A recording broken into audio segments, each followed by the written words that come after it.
رسول کریم صلی اللہ علیہ وآلہ وسلم نے ارشاد فرمایا، میں تمہیں ایسی عبادت نہ بتاؤں کہ جس کو کرنا بہت ہی آسان ہے اور بدن پر وہ بوجھل نہیں ہے، بدن پر وہ ہلکی ہے۔ عبادتوں میں مشقت تو اٹھانا پڑتی ہے۔ آپ نماز پڑھنا چاہیں گے تو آپ کو وضو کرنا پڑے گا، ٹھنڈے پانی سے چل کے مسجد جانا پڑے گا، رکوع و سجود ہوں گے۔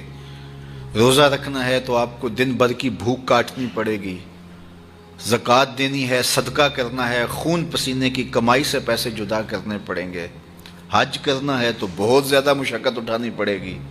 جتنے بھی اعمال ہیں خیر کے، اچھائی کے، ان میں بہت زیادہ مشقت اٹھانا پڑتی ہے۔ یہ طالب علم یہاں پڑھ رہے ہیں، 8 سال کا چلہ کاٹ رہے ہیں، معلمین پڑھا رہے ہیں، صبح تہجد سے اٹھتے ہیں اور شام تک ایک وظیفے میں لگے ہیں، علماء ہیں، کام کر رہے ہیں، بہت سارے لوگ، کتنے مشقت والے کام ہیں، تب اللہ کی رضا جا کے نصیب ہوتی ہے۔ لیکن میرے حضور نے فرمایا تمہیں ایک ایسا عمل نہ بتا دوں جس میں بدن بھی نہیں تھکتا اور ہے بھی بڑا آسان؟ اللہ اکبر! فرمایا وہ عمل کون سا ہے؟ الصمت و حسن الخلق، خاموشی اور اچھے اخلاق۔ زیادہ بولنے سے بہتر ہے خاموش رہو، خاموشی میں نجات بھی ہے، ثواب بھی ہے۔ زیادہ بولنے والا جھوٹ بھی بول لیتا ہے، زیادہ بولنے والا گالی گلوچ اور سب و شتم پر بھی اتر آتا ہے، زیادہ بولنے والا کسی کی پگڑی بھی اچھال دیتا ہے، زیادہ بولنے والا غیبت بھی کر لیتا ہے، زیادہ بولنے والا ایسا مزاح کر لیتا ہے جس سے کسی کو تکلیف پہنچے۔ زیادہ بولنے والے سے بہت ساری غلطیاں ہو جاتی ہیں، جو تھوڑا بولے اس سے غلطیاں کم ہوتی ہیں، چونکہ انسان کے زیادہ گناہ جو ہے وہ اس کی زبان کی وجہ سے ہوتے ہیں۔ ایک روایت میں آتا ہے جب صبح ہوتی ہے سارے اعضائے بدنیاں زبان کے آگے ہاتھ جوڑتے ہیں، بی بی تو چپ رہنا، چونکہ بولتی تو ہے اور مصیبت سارے اعضائے بدنیاں کو سہنا پڑتی ہے۔ تو یہ زبان جو ہے اس کی وجہ سے زیادہ گناہ ہوتے ہیں، یا زبان کی وجہ سے، یا انسان کی عصمت کا جوہر جب لٹتا ہے تو پھر اس کے پلے کچھ نہیں رہتا۔ اس لیے میرے حضور نے ارشاد فرمایا، جو تمہاری 2 ٹانگوں کے درمیان اور جو 2 جبڑوں کے درمیان زبان، ان دونوں کی مجھے تم ضمانت دے دو، میں محمد تمہیں جنت کی ضمانت دے دیتا ہوں۔ تو فرمایا کہ میں تمہیں ایسا عمل نہ بتا دوں کہ جو بہت ہی آسان ہے، اور وہ کیا ہے؟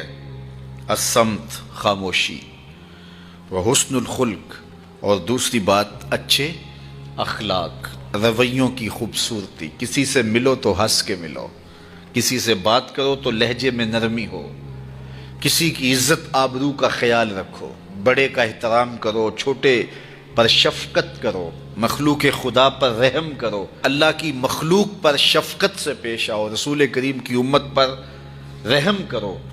تو یہ ایسا عمل ہے جس پر کوئی مل بھی نہیں لگتا، قیمت بھی نہیں لگتی، بدن بھی نہیں تھکتا، لیکن نامہ اعمال نیکیوں سے بھر جاتا ہے۔ قیامت کے دن نامہ اعمال پر سب سے وزنی جو عمل ہوگا وہ حسن خلق ہوگا۔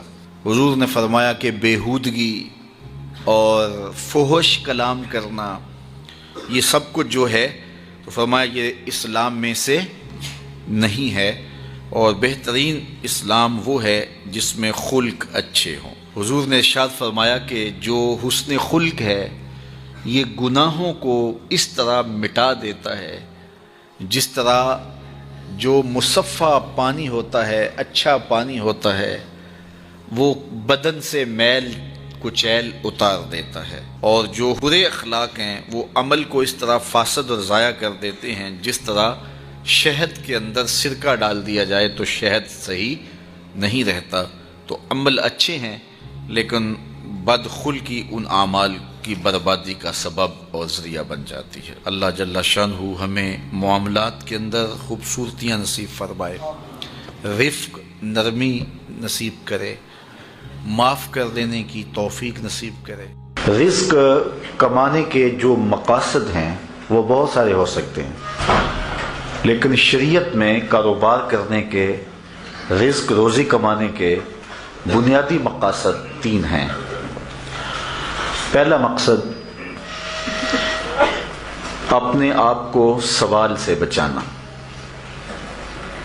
دوسرا مقصد اپنے آپ کو حرام سے بچانا.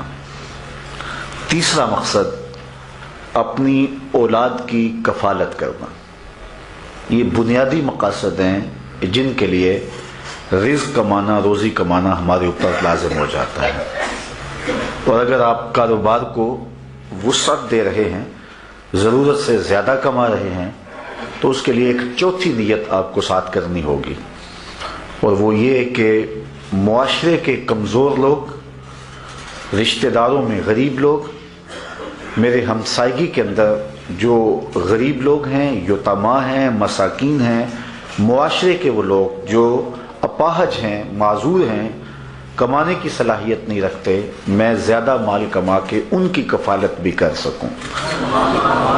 ان چار مقاصد کو ذہن میں رکھ کر کے جو رزق کمایا جائے گا وہ دنیا نہیں ہوگی، عین دین ہوگا. لیکن اگر ان چار مقاصد کے علاوہ رزق کمانے کا کوئی پانچواں مقصد بھی شامل ہو گیا تو وہ ان چار مقاصد کو بھی دنیا بنا دے گا.